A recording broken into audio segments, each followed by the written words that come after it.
Telugu YouTube ఛానల్లో మీ వ్యాపార ప్రకటనల కోసం 9154949554 కి కాల్ చేయండి. తెలంగాణ కాంగ్రెస్లో రేవంత్ రెడ్డి చాలా పవర్ఫుల్ అనుకుంటారు. హైకమాండ్ ఫ్రీ హ్యాండ్ ఇచ్చిందని అనుకుంటూ ఉంటారు.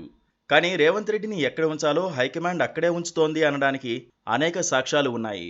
అందులో మొదటిది అద్దంకి దయాకర్కు చిన్న పదవి కూడా రేవంత్ ఇప్పించలేకపోవడం, మాట ఇచ్చి కూడా నిలబెట్టుకోకపోవడం. తెలంగాణ కాంగ్రెస్ పార్టీలో దురదృష్టవంతుడు ఎవరు అంటే అద్దంకి దయాకర్ పేరు చెబుతారు ఎవరైనా. ఆయన కాంగ్రెస్కు గడ్డుకాలం ఉన్న 2 సార్లు తుంగతుర్తి నుంచి పోటీ చేసి స్వల్ప తేడాతో ఓడిపోయారు. కాంగ్రెస్కు మంచి రోజులు వస్తాయనుకున్నప్పుడు ఆయనకు టికెట్ దొరకలేదు. ఆయన పార్టీ కోసం కష్టపడ్డారు. ఇదిగో ఎమ్మెల్సీ అన్నారు, అది రాలేదు. చివరి క్షణంలో పేరు మారిపోయింది. తర్వాత వరంగల్ ఎంపీ టికెట్ అన్నారు, ఆ పేరు మారిపోయింది. కంటోన్మెంట్ ఉప ఎన్నికలో అయినా సీటు వస్తుంది అనుకుంటే బీజేపీ నేతను చేర్చుకున్నారు.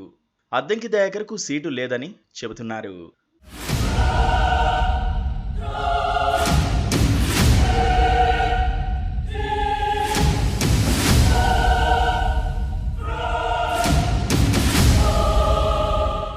అసెంబ్లీ ఎన్నికల సమయంలో టికెట్ ఇప్పించలేనందుకు అద్దంకి దయాకర్కి క్షమాపణలు చెప్పినట్టు స్వయంగా రేవంత్ రెడ్డి వెల్లడించారు.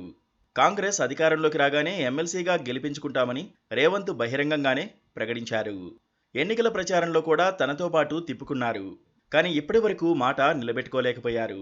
ఎమ్మెల్సీ కోట, గవర్నర్ కోట ఎమ్మెల్సీ అభ్యర్థుల ఎంపికలో ఆఖరి వరకు అద్దంకి దయాకర్ పేరు వినపడింది. ఎమ్మెల్సీ కోట ఎమ్మెల్సీ ఎన్నికల సందర్భంలో నామినేషన్ పత్రాలు రెడీ చేసుకోవాలని పార్టీ పెద్దలు ఫోన్ చేశారని అనుచరులు సంబరాలు కూడా జరుపుకున్నారు. చివరి నిమిషంలో జాబితాలో అద్దంకి దయాకర్ స్థానంలో తెలంగాణ కాంగ్రెస్ నుంచి వెళ్లిన లిస్టులో పేరు లేని మహేష్ గౌడ్కి పదవి దక్కింది.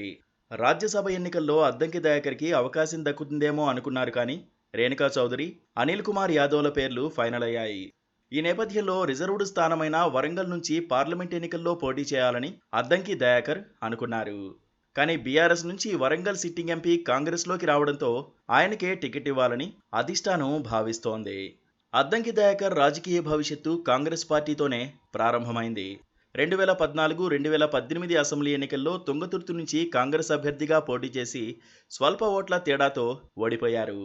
మొదటిసారి 1847 ఓట్లతో, రెండోసారి 2379 ఓట్లతో ఓటమి చవిచూశారు. మూడోసారి తన అదృష్టాన్ని పరీక్షించుకోవాలనుకుంటే అసలు టికెట్టే దక్కలేదు. కాంగ్రెస్ పార్టీ పరిస్థితి బాగోలేనప్పుడు బీజేపీలో చేరిన కోమటిరెడ్డి రాజగోపాల్ రెడ్డి రాజీనామా చేశారు.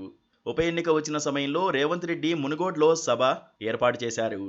ఆ సభకి రాజగోపాల్ రెడ్డి సోదరుడు కోమటిరెడ్డి వెంకటరెడ్డి హాజరు కాలేదు. దీంతో ఆ సభలో ప్రసంగించిన అద్దంకి దయాకర్ కోమటిరెడ్డి వెంకటరెడ్డిని ఉద్దేశించి అసభ్య పదజాలంతో ఉంటే ఉండు వెళ్తే వెళ్ళు అని దూషించారు. ఈ వ్యవహారం కాంగ్రెస్ పార్టీలో తీవ్ర దుమారం రేపింది.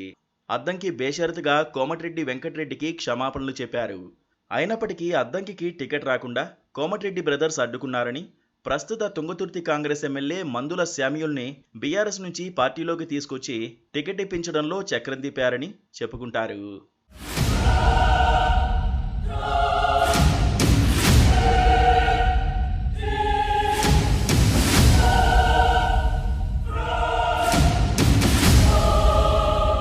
కాంగ్రెస్ అంటే అంతర్గత రాజకీయాలు, కుమ్ములాటలు మామూలే.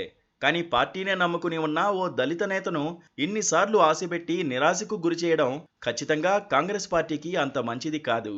కోమటిరెడ్డి బ్రదర్స్ కాంగ్రెస్ను దెబ్బతీయడానికి చివరి వరకు ప్రయత్నించారు.